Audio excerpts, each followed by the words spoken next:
यह स्पष्ट हो गया कि चंदा देवी जी चुनाव लड़ रही हैं आरजेडी से? नहीं, मैं अभी आया हूँ कुछ दूसरे काम से, क्योंकि मेरे काम था अभी। एक्चुअली है क्या कि उनको मनाना मेरे लिए बहुत कठिन हो रहा है। जी जी। और आज मैं 4 दिन से उनको मना ही रहा हूँ कि लड़ जाओ, क्योंकि मेरे बच्चे भी छोटे हैं, तो उनको थोड़ा सा डर लग रहा है कि भाई इनका पढ़ाई लिखाई क्या होगा क्या नहीं। तो मैं भी लगा हूँ, काश मान जाती तो मेरा भी सपना पूरा हो जाता। आप भी हैं भैया चुनावी मैदान में? नहीं नहीं, मैं तो शुरू से चुनावी मैदान में नहीं था। नहीं नहीं, लोग का बिल्कुल मन है, मैं जहाँ से चाहूँ वहां से मुझे टिकट मिल सकता है। लेकिन मुझे नहीं लड़ना है, लड़ना है जिसको उसका एग्री होना बड़ा जरूरी है, क्योंकि उनको क्षेत्र में रहना है, उनको सेवा करना है। तो वो कितना तत्पर रहेंगी, और बच्चे मेरे और छोटे हैं अभी, तो उनका भविष्य भी तय करना है। मैं तो काम में रहता हूँ, तो उनके लिए थोड़ा सा टफ जॉब है, तो उनको बड़ा डिसाइड करने में वक्त लग रहा है। मैं 4 दिन से मना ही रहा हूँ, अभी तक मना रहा हूँ कि भाई अभी 2 दिन वक्त है, मान जाओ।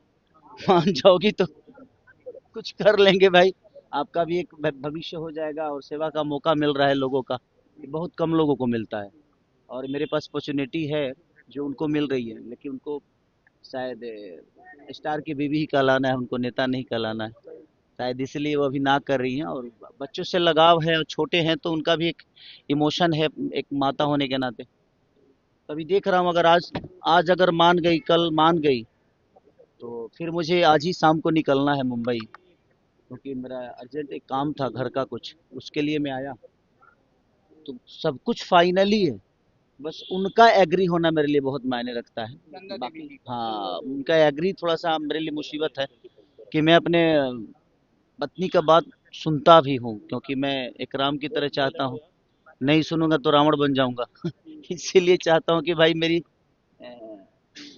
पत्नी सीता की तरह मुझे समझा दे, और मैं मान के और उसको पूरी दुनिया में जहाँ भी जाना होगा लेके जाऊँ। तो कोशिश ये है, बट थोड़ी सी मैं उनसे जोर जबरदस्ती भी नहीं करता, क्योंकि उनका अपना इच्छा पहले होना बड़ा जरूरी है। और एक महिला है, हाउस वाइफ है, तो उनको अब समाज के बीच में अचानक से आना, और बहुत सारी चीजें बदलेगी, उनको बोलना भी है, उनको अब लोगों के हक के लिए कहना भी है। तो वो सारी चीजें थोड़ी सी उनके लिए टफ है। तो उनका भी विषय सही है कि भाई मैं एक अचानक से एक घर से अचानक से, हमनी के कहल ना जला कि इनार में के बेंग अचानक से तनी बहरी निकले तो लगले जी दुनिया इतना बड़बा का। तो वो सारी चीजें कि वो बेचारी एक हाउस वाइफ है, और उनको थोड़ा सा उनके लिए समाज में जाना, समाज में बोलना, समाज को हैंडल करना थोड़ी सी कष्टदायक है उनके लिए, बट कोशिश में हूँ मैं।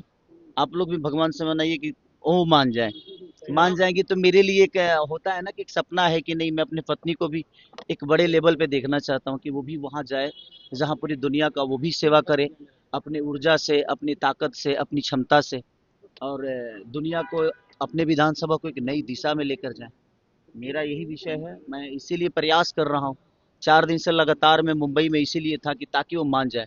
अभी भी 2 दिन वक्त है, आज अगर मान जाएंगी तो फिर उसी लिए मैं शाम को फिर जा रहा हूँ, तुरंत आके और फिर जाऊंगा कि भाई मान जाओ।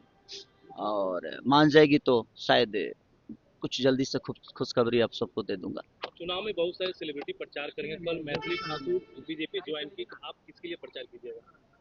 मैं तो शुरू से मैं कहीं ना कहीं मैं तेजस्वी भैया से बहुत ज्यादा प्रभावित भी हूँ। एक बड़े भाई छोटे भाई का हम लोगों का रिश्ता है, तो कोशिश मेरी रहेगी, मेरी नहीं बल्कि उन्हीं की कोशिश रहती है कि बाबू आप आओ। और उनके बातों को मैं कभी काटता नहीं, जिसको मैं मानता हूँ उसको दिल से मानता हूँ। तो प्रयास यही है कि मैं उनको भरपूर जिताने की कोशिश करूँ, और ज़्यादा से ज़्यादा सीट लाने की कोशिश करूँ। सर छठ महापर्व है अपकमिंग, आपकी सॉन्ग कौन सी आ रही है? अभी सारे मैं पाँच पाँच, हाँ 5 गाने अभी लगातार मेरे आएंगे छठ के, क्योंकि रिकॉर्डिंग हो चुके हैं, शूट भी हो चुका है, सारी चीज़ें हो चुकी है। बस अब धीरे धीरे दो दो दिन तीन तीन दिन गैप देके आएंगे सारी चीजें। गाना गुनगुना दीजिए सर। बस छठ के मात छठी मैया सबको ऐसे ही कुशल रखे, रात भर जगा हो यार। मैं क्या भी कुछ हाँ। कहेंगे सर? एक और स्टार है, उनके घर में आग लगी हुई है, उसको लेकर भी आग लगी है किसके घर में?